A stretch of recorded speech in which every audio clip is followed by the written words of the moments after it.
Welcome back to All Hart. My next guest was right in the middle of making a documentary about the threat of rising sea levels to coastal communities when Superstorm Sandy hit. Ben Kalina is the director and producer of Shored Up, and he's here now with us to talk about the film. Welcome, Ben. Thanks for having me. I'm so intrigued by this film. I'm a big fan of documentaries, and this has unfolded in an unusual way. So tell me about how it started, because it didn't start with the storm. No. Well, it started with this idea. It was sort of inspired by a book a New Jersey resident wrote named John McPhee called The Control of Nature, which was a book about really about the idea of what happens when you try to engineer a really dynamic landform. He wrote about the Mississippi River, amongst other places, and I thought, this is something that was really interesting to me. I think the idea of both the way that the Earth changes on its own, that Earth systems change, but also the idea of climate change are whole concepts that we don't really think a whole lot about because we live in places that are designed to stay the same. And so I looked around and I thought, the Barrier Islands actually are the perfect example of this. They're really dynamic, maybe the most dynamic landform on Earth. In a place, the coast, which is by, in its essence, a place of change, constant change. And I think that's what draws people to it. You want to be on the edge of something. There's something really almost, ineffable and there's something sacred, divine, however you want to think about it. There's something that captures people in being there. And so I started looking at Long Beach Island in particular, and I got kind of intrigued by this conflict, I guess you could say, between some in the surfing community and the Army Corps of Engineers. And what have you found people have to say when you're talking about controlling nature and we continue to build where we know we're going to collide? What are some of the reactions you're getting from people in the know that we continue to do this? I think that it's actually changed pretty dramatically since I started making this film. I think in 2009, if you Googled sea level rise, you probably wouldn't have come up with a whole lot. You would have come up with some scholarly articles. But Hurricane Sandy or Superstorm Sandy totally changed that. And it just put this in the lexicon.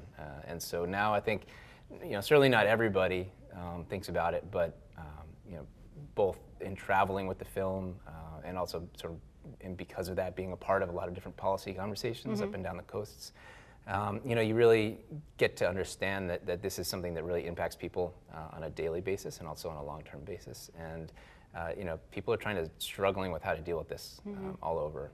That is the people who are acknowledging that it's happening. Then there are a lot of people who just really don't want to know about it. Who aren't ready. Yeah. Who aren't ready. So this film has unfolded over a period of 4 years, 4 years? Between 3 and 4, about 3 and 4. And how did your viewpoint change, when making the film, when you started to where it ended up? Well, I think I started with it and I was trying to tell a really small story, make a short film basically, that was going to be centered around this sort of poetic conflict, I guess you'd call it, between surfers who really understand the weather in a lot of ways, because in New Jersey, the hardcore surfers go out in the winter after nor'easters, and those are the storms that kick up a lot of the erosion and change that happens in these islands. And with the Army Corps, whose projects of beach replenishment create these big wide beaches that are there in essence to protect the infrastructure and the homes. And so I saw it initially through that prism of a sort of smaller story. But the deeper I got into it, the more I realized that this is really about sea level rise as well. That we can see all these same problems happening in the course of a storm, but in the big picture, we're looking at sea level rise and then extreme weather, hurricanes, and other kinds of large storms that really drive these changes to happen in a very short amount of time. So have any of the homeowners that have been affected by the storm, have they seen the film, and what's their reaction been to after watching your viewpoint on it?